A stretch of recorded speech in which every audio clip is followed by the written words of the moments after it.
You know, when I was in the youth ministry, we always start our conversation with this question: what is your high and low these days?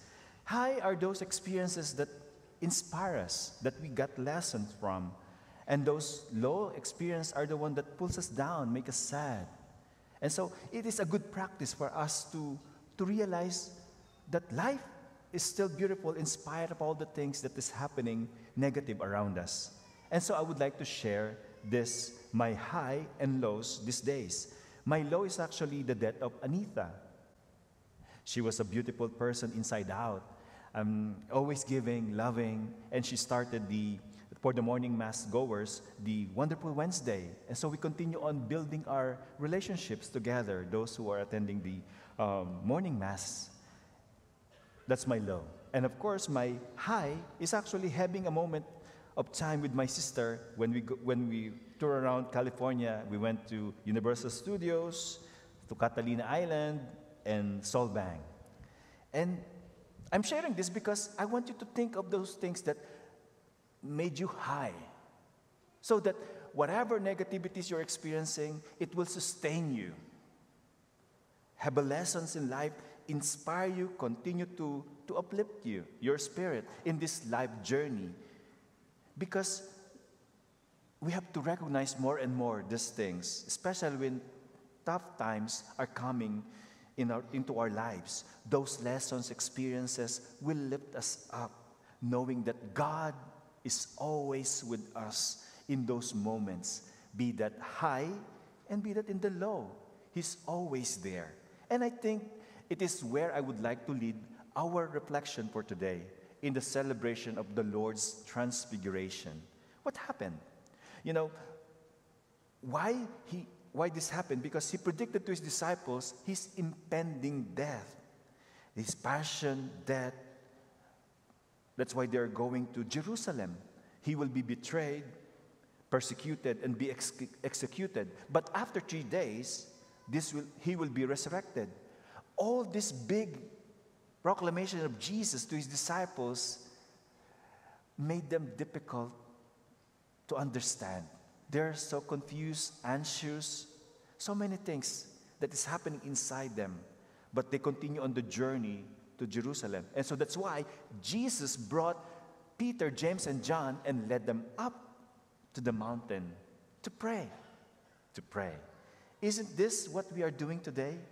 In our life journey, we have so many ups and downs. But now we are here today, going up to the mountain of this altar to pray. What happened in prayer? When Jesus prayed, he was transfigured before the eyes of the apostles. And hopefully this also will happen to us, because the goal of transfiguration is not for Jesus, because it's a normal thing that is in him. He's God. He's always in his glorious form. But that moment, he allowed his disciples to see a glimpse of that glory that Jesus already had. Why? So that when they go down the mountain and go to Jerusalem, they have something to hold on to. Those moments, divine moments, that they say, after all this suffering, there is glory. Behind the cross is the crown of glory. And I think if it is true to his disciples, it is also true to us, his disciples in the modern day.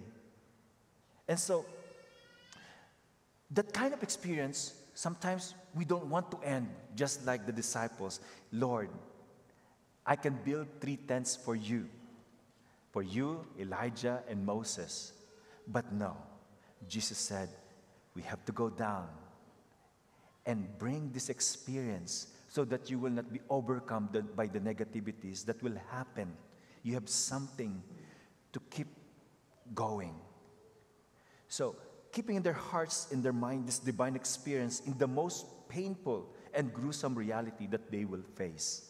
And I think this is, my brothers and sisters, one of the lessons I would like you to embrace today.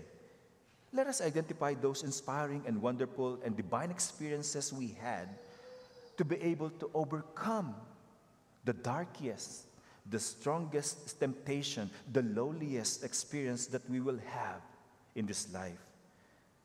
That we are not alone, that God is always with us through and through. It was just too hard sometimes to see that truth when we are so beset with so much anger, so much hatred, pride, hopelessness, and selfishness. I was reminded of this truth of our life when last Tuesday, when Father Bill and I had nothing to do that night, so we scanned the television and said, "Hey, why not watch a movie?" And so we found this movie, The Shack. It will teach you about relationship with God, that He is fond of you dearly. If you have time to watch it, I recommend this for you. He wanted us to be healed and be free of guilt and anxiety if you only learn to trust and believe in His love. Just to clear, I am not earning from this plug, okay? But it is a truly inspiring movie for all of us to learn something about our faith, even our relationship to God and to one another. And then the other day, I had an appointment with one of those who underwent the OCIA, the, the Order of Christian Initiation for Adults. Those are needing baptism, reconciliation, and confirmation, fully initiated into Catholic faith. He shared with me that during the process and lesson that we are having, everything seems falling into right places with his family while we are undergoing the process.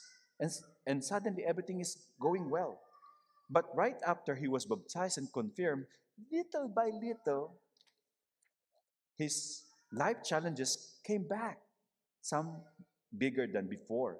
But I remind him that from the beginning, we explained that becoming Catholic will not protect you from any challenges of life, nor solve all your family problems. No. But certainly, you will have the tools and experiences of God for you to be able to face the same life challenges, but in a higher perspective. And you will, in addition, have a bigger community, the community that they form through the process. And of course, this bigger community of ours, the Holy Spirit. And so, if you know someone who would like to journey with us, registration is now open for OCIA. You may have a family member or a friend who are thinking, pray for them so that they will have that kind of commitment and journey with us. Okay? And now, this is my second point about transfiguration that happened to Jesus and will certainly happen to all of us, but not in this time. In the end of time, we will all see each other glowing with those halos that you are hopefully desiring to have, right? We will all glory, in the bright and shine in the glory of God, okay? But for now, our goal is not to be transfigured like Christ, but to configure like Christ, to be like Christ for others. Why? Because nowadays, it's so easy to be disfigured. So, transfigured, configured, disfigured by the erroneous conflicting view and ideology of the world. We can easily see people around us expecting the worst rather than the best in life. They have the wrong belief that they deserve punishment and be miserable in life because of what they have done wrong in the past. No. They can easily be depressed and anxious because of materialism and selfishness. I will not blame them, but it should not be for us. Our goal as baptized Catholic is to configure to Christ, to be like Christ. Our disposition and perspective in life must give us something to be able not to be carried away by negativities of the world. Yes, we have to be concerned and we have to do something, but we have this faith so beautiful, this community, not to give in to that negativities of the world. We who follow Christ should not allow to be disfigured by these negativities of the world, but instead accept the challenge of becoming an instrument of hope and love and transformation by being configured to Christ. And one way today that we have heard in the gospel to be configured to Christ is this: prayer. Yes, prayer. We can be configured to Christ by prayer. Because when Christ prayed, he usually withdraws from the crowd and, of course, conversing with God the Father in silence. So, one key of a good prayer is silent. Because when we are silent, we can listen to God. Another word, same exact letters, you can find the word listen. So, a very simple truth. You can listen if you are silent. And silence is when God will talk to you. And what words did Peter, James, and John heard when they were silent? The word of the Father claiming Jesus Christ. This is my beloved Son, in whom I am well pleased. Listen to him. Let us take that moment, understanding those powerful words. I think we need to hear that again and again. And we have to also say and be reminded that the people we relate to is also sons and daughters of God. It will do you a lot of good if you answer to that reality and truth that God is fond of you dearly. I am a son of God. You are daughter of God. Because the world will always drive us and take us to sadness, to anger. You will easily hear words like, you are worth nothing. You are the problem. You are a failure. No. Today, this moment, God is claiming you. God is affirming you. No matter what you are undergoing in life, you are sons and daughter of God. We need that. Again, claim it. And when you relate to other people, be more aware of that reality also, that they too are children of God. That in itself is a prayer.